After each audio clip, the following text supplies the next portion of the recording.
Good morning. My name is Jon Eich. I'm a Democratic candidate for State Senate in the 34th District. That's Center, Mifflin, Juniata, Perry, and the western end of Union County. We're here not only to talk about the important issues that confront Pennsylvania, but to do something about them. That's what sets us apart from the do-nothing Republicans who control our Senate. The Republicans have held the majority for years, over 2 decades. Unfortunately, they have squandered the opportunity that comes with being in the majority, and that is a disappointment. As elected officials, our primary responsibility is to solve problems.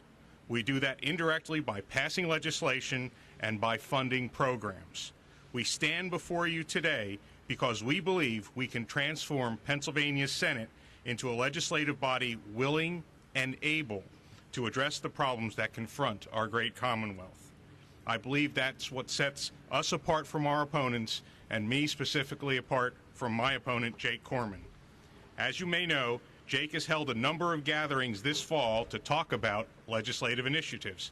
He called together the leaders of community organizations to talk about updating the small games of chance legislation. He met with the state college community to talk about new ways to address problems with underage drinking and offsetting the cost of providing police protection. They were great shows, but that's all they were, because Jake knows that the Senate has only 10 session days scheduled between Labor Day and the end of the session. Let me repeat that.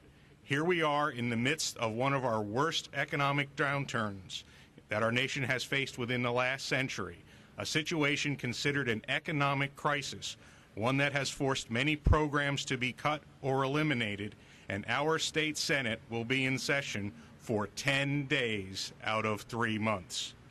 As a result of the no work but full pay schedule, important legislation already on the table has been placed on a hostage agenda, partially approved legislation that might be passed if the right deal can be struck.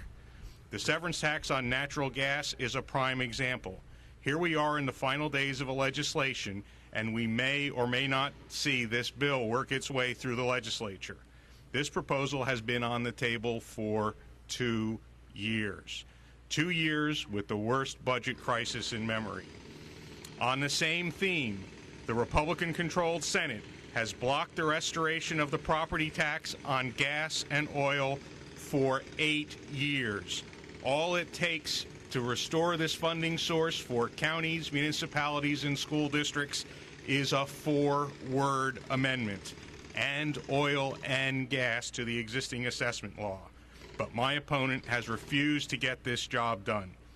Jake Corman talks about standing up for Pennsylvania, and he lambasts the governor for bringing revenues into Harrisburg only to be dispersed willy-nilly across the state or focused to more developed areas.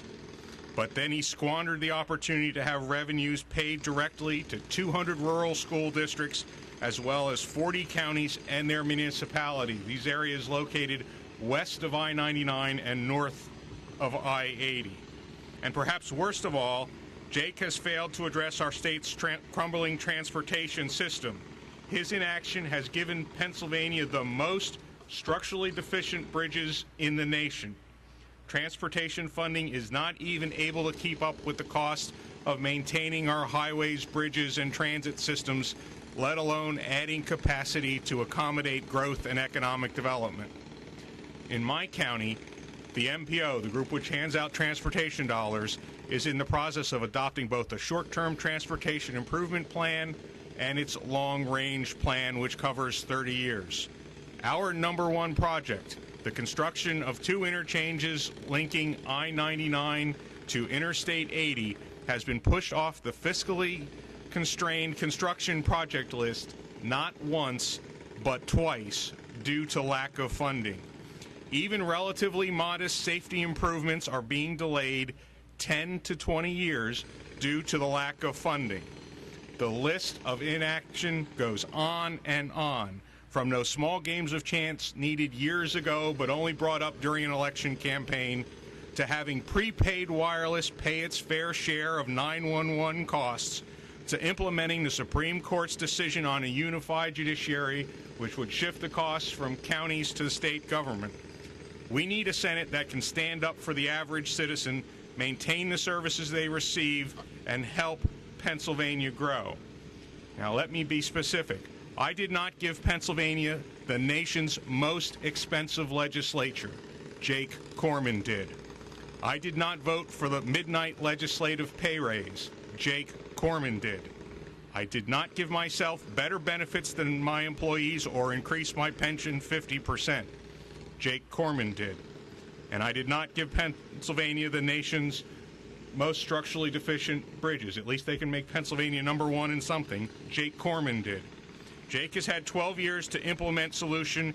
It's time to move on and try other approaches, and I would appreciate your support for State Senate in the 34th District. My name is Jon Eich, and I thank you.